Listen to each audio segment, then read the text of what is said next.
whether on the court or off the court. And man, playing basketball in Taiwan has been such a blessing, you know, being able to travel all the way from Georgia, which is so far away from here, being here in Taiwan, being away from home, being away from my family, my kids, my friends, my house. I've never done that in 18 years of playing professional basketball, is playing overseas. So with it being my first time receiving all the love and the adoration from the fans, seeing them at the games, seeing them after the games, seeing them everywhere in Taiwan asking for pictures, autographs, it's such a great feeling. You know, growing up, looking at maps of the world, saying, man, I wonder what's in Taiwan. Yeah. To actually being here and playing here in Taiwan, it's such a beautiful thing. And I don't take any moment for granted. I'm just grateful. And I think the fans, they just provided me and the rest of my teammates in the league with such joy that we wanted to come out and play as hard every night.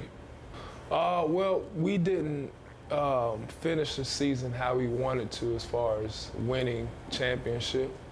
But I think we gained so much, you know, coming here, being a part of the city of Taiwan, the fan base, packing out the arenas, seeing the fans come to the games, you know, meeting fans all over Taiwan has been just an amazing experience. So for me, that has just made my trip to Taiwan, my experience here, my first basketball experience, a success. Even though we did not win, we were successful because I think we made a lot of people want to watch basketball. We gave a lot of people joy and happiness because of a sport. It brought a lot of people together, brought families together. Families were at home, all together watching our games, coming to the games, cheering and screaming and being very passionate, and just bringing joy. That is an awesome feeling. You know, only thing we have in life is the moment that's here now. And we had a lot of great moments throughout the whole season, which we could be proud of. And ultimately, we didn't win the championship, which was our goal as a team. But I think what we did during the course of the year was a championship. Experience matters in everything in life. Experience is the greatest teacher. It teaches us our greatest lessons. If you don't go through it, then you never know. Yeah, it's just like if you see some food, you know, like for example, stinky tofu. You try that? I have. You have? Really? And also that one, that's scary. The chicken ass. It's not scary. It's scary. It Why? is. I mean, you can do that. I've had chicken ass, chicken heart, chicken balls. How does it taste, actually? I'm so sorry. I'm supposed chicken to ass? One. Yeah. It's not bad. It's a little like, it got a lot of fat because it's, you know. But it's good. It's good, right? But I like chicken heart the best. Spicy chicken heart. Oh my God, it's a little bit chewy, right? A little chewy, but I like it. How did they cook cook it? I mean, they fry it? Or? Fry it. Is it fried? They deep fry it for a little bit. Deep fried one. Yeah, but it's pretty good. So you tried chicken ass, you tried chicken heart, and stinky tofu. Stinky tofu. My God. Yeah, so my point was you could smell it and say, oh my God, it smells so bad, it's so strong. But you have to go through the experience so you can tell someone what it's like in your view, your reality. So it is very important to go through that experience. And a lot of times in life, we be afraid to go through an experience because, you know, we don't want to lose or fail or anything like that. But again, experience is the greatest teacher. And we all need to experience certain things in order for us to grow and elevate to another level. I definitely would love to come back and play basketball in here with Taiwan. Like I said, I enjoyed myself. I got the love and the passion was kind of dwindling away because of the business side of sports. But being here, playing in front of the fans, seeing how much they just enjoy just watching me, no matter if I score 25 points or 5 points. The fans are happy, the kids, even the elderly. You know, I've seen so many elderly folks come to the games and seeing them in my apartment building and just giving me dap or saying, hey, I saw your game, great job. It makes me want to go harder. So I really appreciate that. If you guys would like me to stay, you have to reach out to the Leopards. They're the team that I'm on. Let them know we want Dwight back. I remember when I first got to Taiwan. Right. 19 years ago, 18 or 19 years ago. Okay. And I met Jeremy. And this is before he was in the NBA. And they were saying, well, we got a guy from Taiwan. He's thinking about going to the NBA. He's really, really good. You probably be hearing about him really soon. Okay. So, you know, I'm like, okay, that's great. And I meet him. And then a couple years later, we come back to Taiwan. And I am with the Houston Rockets. And he's my teammate. Yeah, he was. Yes. I still recall that. So for me, just watching him go from like Jeremy Lin to Lin Sanity, was really crazy. And you know, I was just so happy for him, and so happy that he stayed consistent. That's the word. As you do. He stayed consistent and he stuck to his dream, which is to play in the NBA and represent Taiwan. And he's done such an amazing job. And, you know, I don't think people understand how hard it is just to get to the NBA. And the odds are forever against all the people who are trying.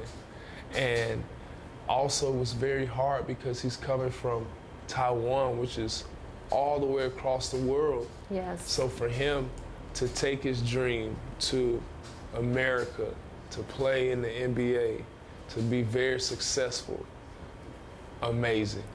Then for him to come back to Taiwan, play in front of his home crowd, play in front of his mom, his dad, his brothers, his fans. Right. That's an amazing experience in itself. So I am so proud of Jeremy. I'm so happy for his success. We had some wonderful times together. As a teammate, you know, he's always been happy, full of joy, but he works extremely hard on his craft. Right. And he has the competitive edge and spirit of the best of the best. You've seen in games where he's told Kobe Bryant, hey, get out the way. This is my time. And, you know, that says a lot about his character and who he is as a player and a person, that he's not afraid and he's not going to shy away from the big moment. Yes. And that's very special. That's special. And any difference when you see him right now, like here? He's more composed. More composed? He's more composed as a player now. I think he's really figured out, you know, the game itself, you know, what is going to make him better, what is going to make his teammates better. Right. And, you know, he just looks like a matured version of the Lin Sanity that we've known and grown to see. Man, he looked great. Let other people being insane, but he is matured. He's like, I say his game is matured, which means he basically has grown so much. Right. His shots, the way he passes, the way he moves on the court, you know, and it's kind of like so easy for him because he's played for so long now. Yeah. And he has so much experience under his belt. Right.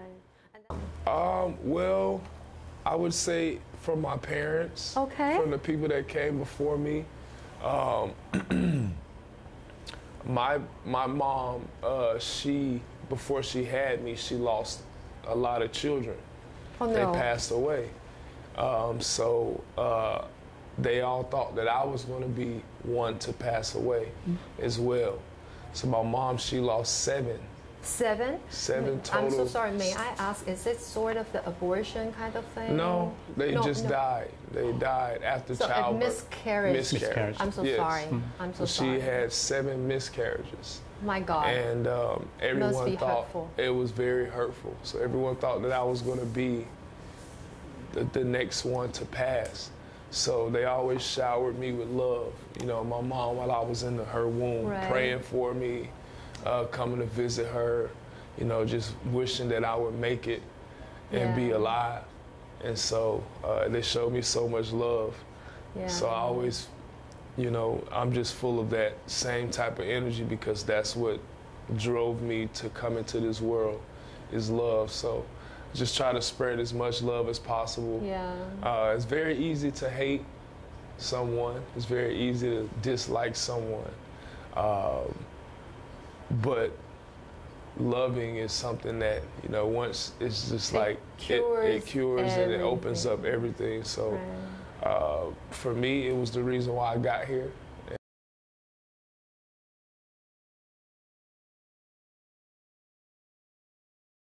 We didn't have our own arena.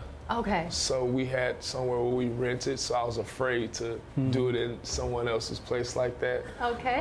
But what I would do was, I have it in my notes. I would make sure I write notes about my teammates. Right. Just say little blessings. Okay.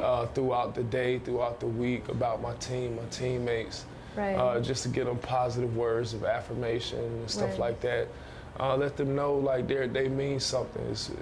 Life is much more meaningful than our sport. You know, even though we play basketball, life has such a great meaning. And you know, with the sage and the Palo Santo sticks, show my teammates crystals and stuff like that. Right. That's a part of who I am. I enjoy it. Yeah, that's true. Sounds like a ritual stuff. Rituals? Ritual. So, ritual? Yeah. Well, yeah, you could say that we have everyone has pre-game rituals and things they do before they go to bed or what they do when they wake up. I think all of us have our own ways, things that we do to help ourselves, you know, in this life, and we end up just calling it rituals. Yeah. So I do have a ritual that, you know, I do it for my teammates, you know, just for blessings. And to express the love. Yes. It's all about love. All about love. Yeah. And then is it also the way you kind of release from this, you know, I understand the game is always about muscular, about you know, want to kick others' ass, is the other way around, you try to, you know, be another side of you, is that the way? Oh yeah, actually, I know probably we'll talk about this later, but my nickname has always been Little Buddha. Yes. And my nickname is Little Buddha because I've always been at a place of Zen or like a peaceful person, except when I'm on the court. So when I'm on the court, you know, sometimes I'm like, yeah, you have to. But that's balance, you know, it's like yin and yang, you know, so sometimes I could be very happy on the court and sometimes I could be mean and Debo want to, but that's a part of the game and that's also a part of life, you know, there's good times and there's not so good times and you just got to have a balance.